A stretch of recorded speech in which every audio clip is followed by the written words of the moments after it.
Ladies and gentlemen, Tony Award-winning Donna McKechnie, star of Sweet Charity, now playing at the Forest Theater. Hi, everybody. I'd like to do a number from the show, but, you know, I need a little help. Want to do a little musical theater today?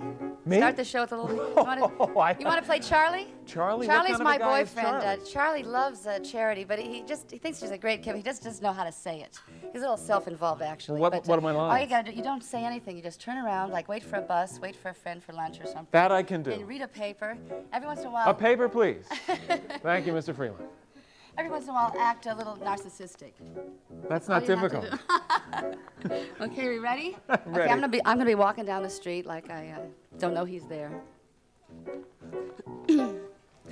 Charlie, don't say a word because I know exactly what you're gonna say. You're gonna look me in the eyes and say, "You drive me crazy. Did you know that? Did you know you drive me crazy?" And then you're gonna take me by the hand, and then, oh, this is the best part.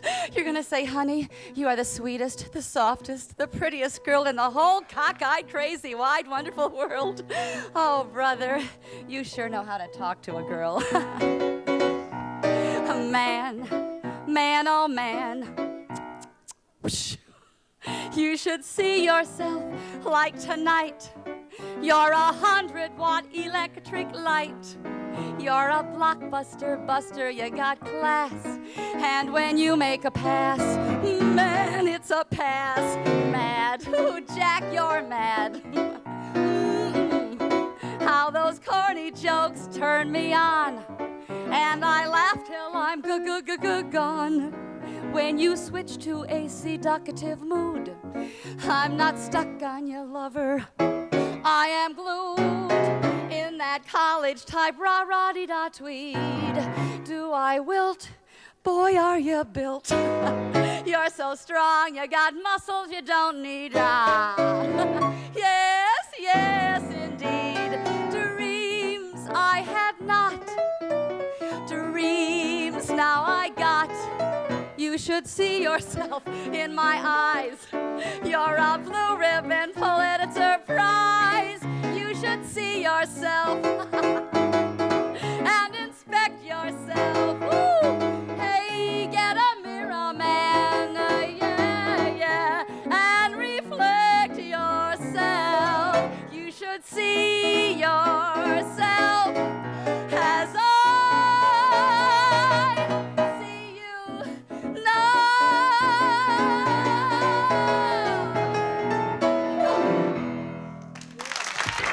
All right, Donna. Oh, thanks. I want you to come into my little lair here. Thank you so much. Wasn't she wonderful? That's actually how the show, Sweet Charity, starts.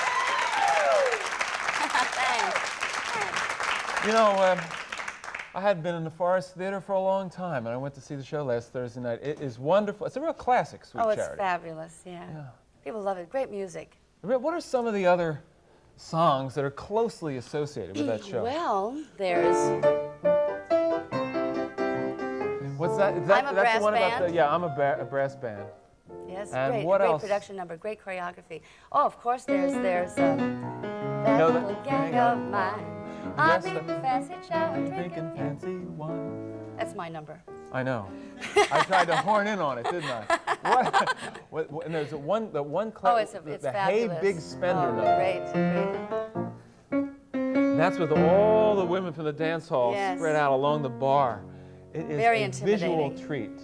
And this is what makes this production special is that what the original creators, Cy Coleman. Oh, yeah. If that was the one of the fabulous things about doing this part, besides the part, which is great for any actress to do. But for me to work with the original creators, Bob Fosse and Cy Coleman, you know that they're going to take real special care. Yeah. And also, they really care to do it exactly the way it was done 20 years ago. And I can't tell you how people can't believe it, because it was obviously ahead of its time then.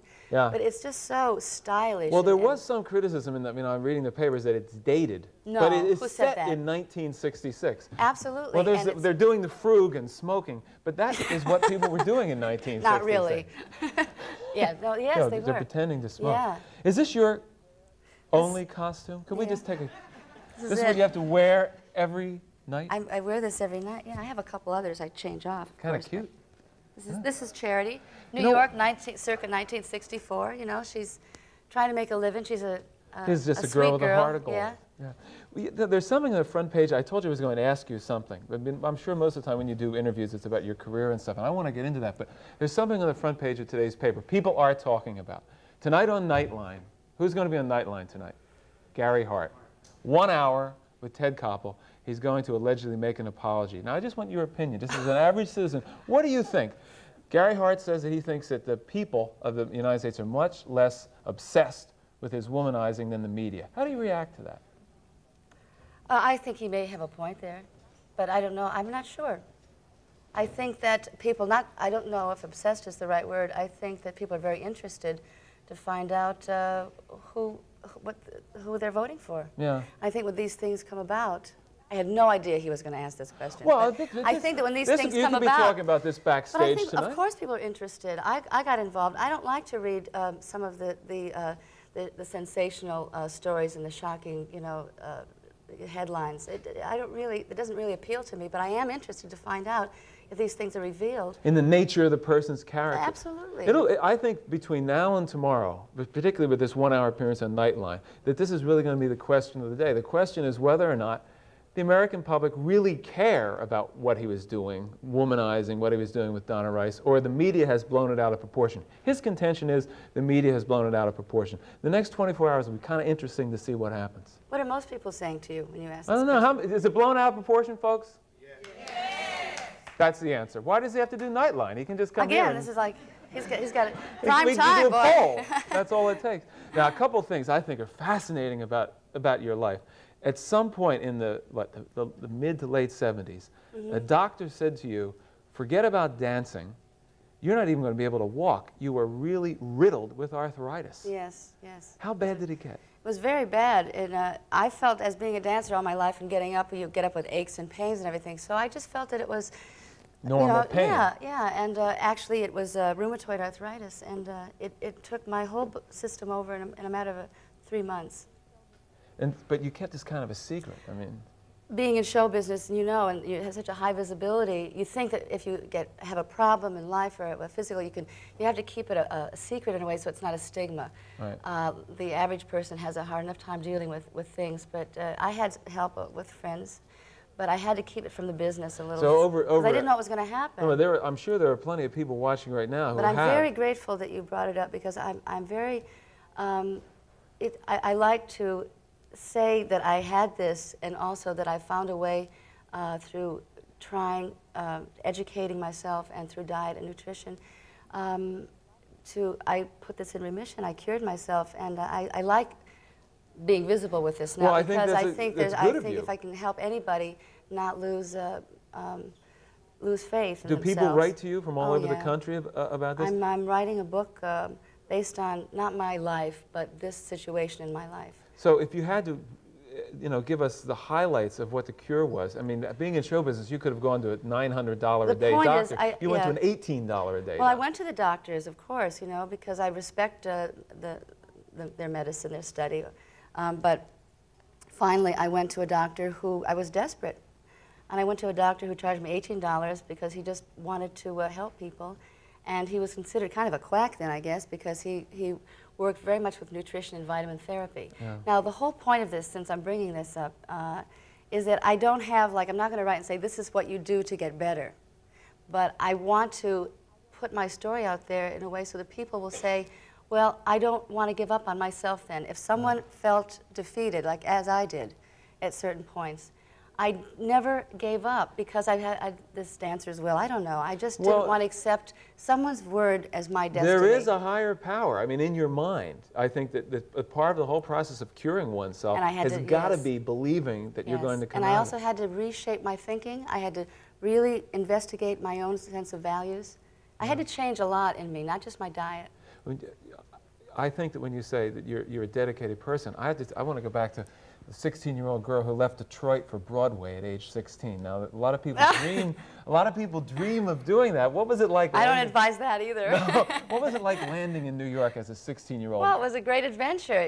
I was fearless. Now I won't ride the subway, but then I would stand on street corners. Oh, look at all these people. Are these interesting people? What was your first major thing that you got? First break or whatever? I did How to Succeed in Business Without Really Trying, my first Broadway show. Mm-hmm.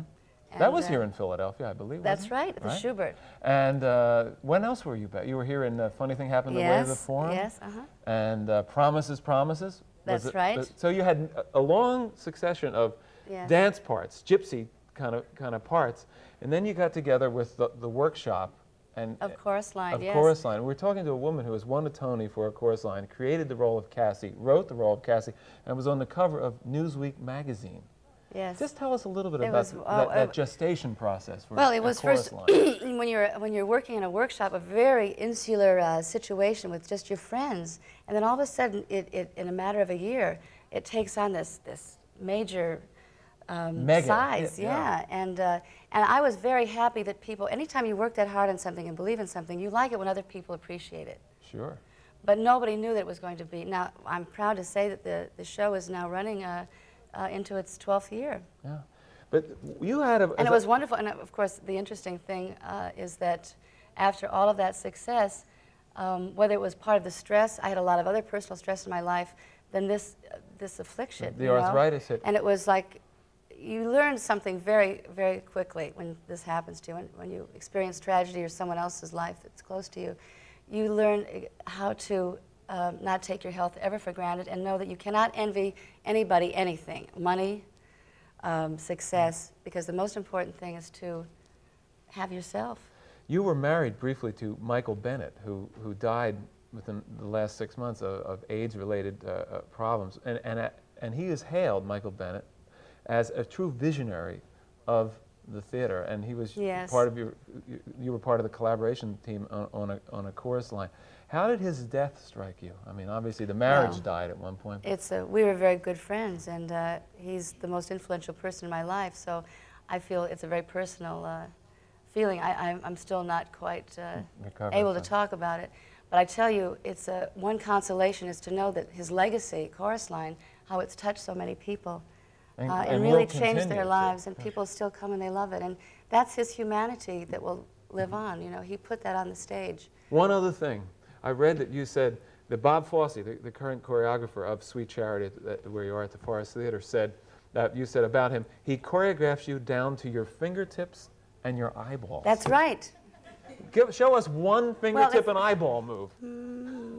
No, if you have about 16 people on a stage lined up and you're standing like this and you say to everybody, now look right and look left and look straight and look right and look, on the beat, it's amazing how that reads.